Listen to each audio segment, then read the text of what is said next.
Tak disangka seorang wanita berinisial MLA menjadi otak penggelapan mobil rental sebanyak 13 unit. Komplotan MLA melakoni aksi pelarian mobil rental ini sejak pertengahan tahun 2020 lalu. Bagaimana MLA CS ini menjalankan aksinya? Berikut kisahnya dalam Jejak Kasus Wanita Dalang Penggelapan Mobil Rental.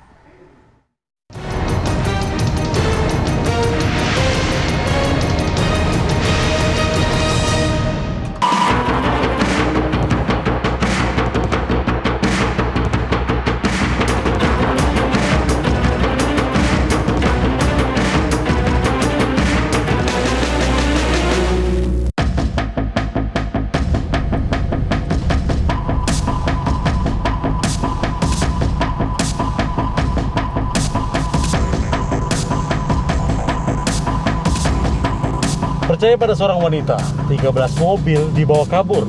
Ada yang dijual dan ada juga yang digadai. Semuanya mobil rental yang disewa oleh komplotan ini.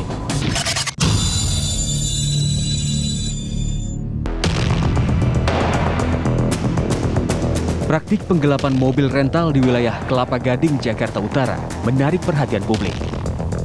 Apalagi kasus ini digawangi oleh seorang wanita berinisial MLA.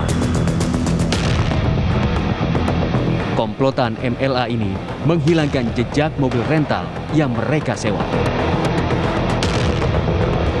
Usai menyewa, bukannya dikembalikan kepada sang pemilik, namun mereka menggadaikan mobil pinjaman itu ke pihak lain di sekitaran Pulau Jawa dan Sumatera.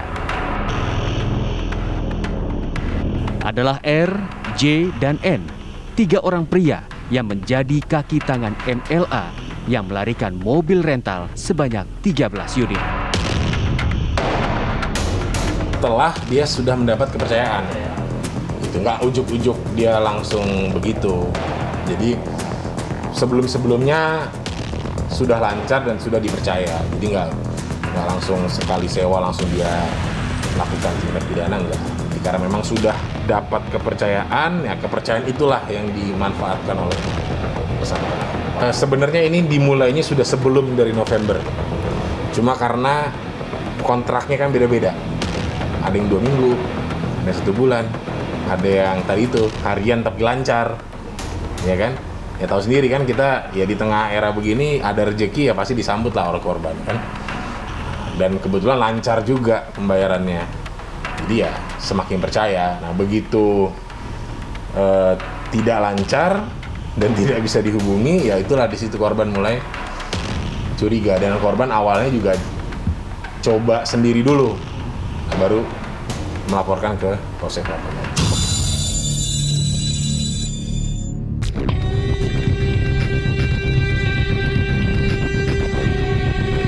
Aksi penipuan komplotan MLA ini kabarnya berlangsung sejak tahun lalu. Setelah seorang pemilik mobil rental melapor ke Polsek Kelapa Gading, Jakarta Utara karena kendaraannya tak kunjung dikembalikan penyewa. MLA awalnya menyewa mobil selama 2 minggu dengan perjanjian kontrak senilai 7,5 juta rupiah. Setelah mendapat kepercayaan dari pemilik rental, MLA kemudian menghubungi lewat telepon akan memperpanjang sewa dengan tarif per hari Rp800.000.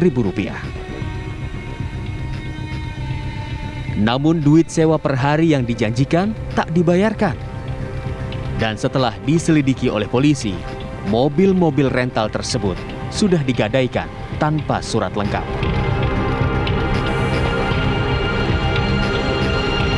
Rental itu bulan Agustus. Mulai ketahuan bulan November. Kita tahu bahwa mobil itu digade, diperjualbelikan tanpa surat semuanya. Berapa mobil abang yang dibawa kabur? Kalau saya pribadi sama tim rental saya pribadi 14 mobil. Kalau dengan rekan-rekan lain mungkin hampir 30 mobil. Digade di harga berapa? Dari mulai 25 juta sampai 150 juta. Pelakunya kenal, Pak? Ya? Pelakunya kenal? Pelakunya kenal. Kenal? Kenal. Memang pelanggan di rental? Memang pelanggan. 2 unit lancar, 3 unit. Nah, dia alasan untuk temannya, kantornya, segala, pakai nama PT dan lain-lain.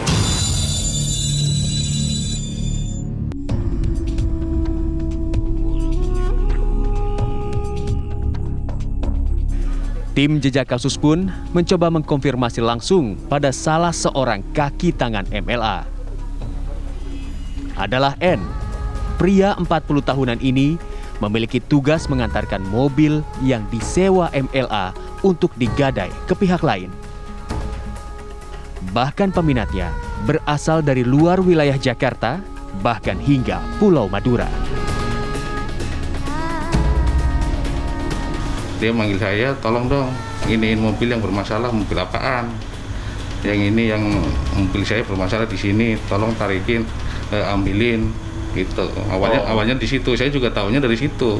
Dari pengakuan si Maharani? Si Maharani. Itu mobil dia semua? Pengakuannya mobil dia sendiri, tapi nggak tahu dia mobil rental, mobil apa, saya juga kurang tahu. Ya. Yang pengakuan dari Maharani semuanya yang saya ini, semua total kan ada 13. 13-nya abang yang antar semua? Enggak. Itu TikTok langsung sama Maharani. Saya cuman yang jauh, Madura. Oh, kalau yang dekat Maharani yang ambil? Maharani langsung ya, TikTok langsung. Jadi janjiin mau dibayar sekian, nggak taunya sampai sekarang nggak ada. Berapa bang yang dibayar? Ya dibayar paling 1 juta, 2 juta. Satu mobil? Satu mobil. Ya begitu. Ini sampai sekarang nggak ada realisasinya, nggak dibayar sama sekali. Malah uang pribadi saya yang keluar. Berapa?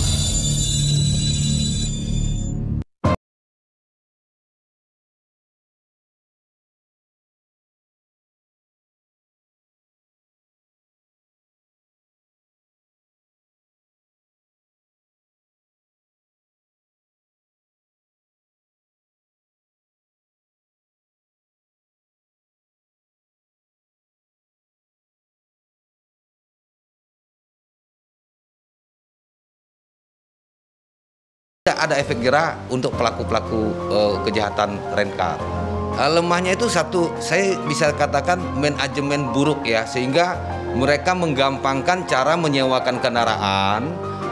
Karena takut nih kalau mobil mereka tidak jalan, tidak dapat duit. Jadi sehingga dengan data sembarangan, bahkan kadang-kadang mengirim KTP, pakai WA aja udah langsung dikasih mobil. Jadi kesalahan itu sebenarnya terbesar adalah lemahnya di manajemen perusahaan sendiri.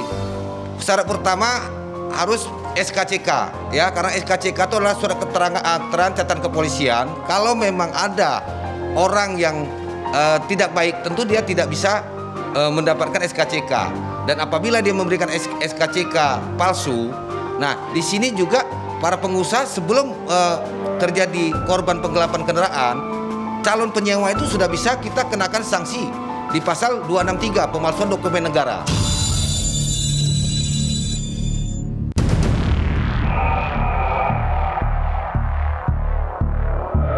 MLACS telah menjadi tersangka karena melanggar pasal 372 KUHP tentang penggelapan.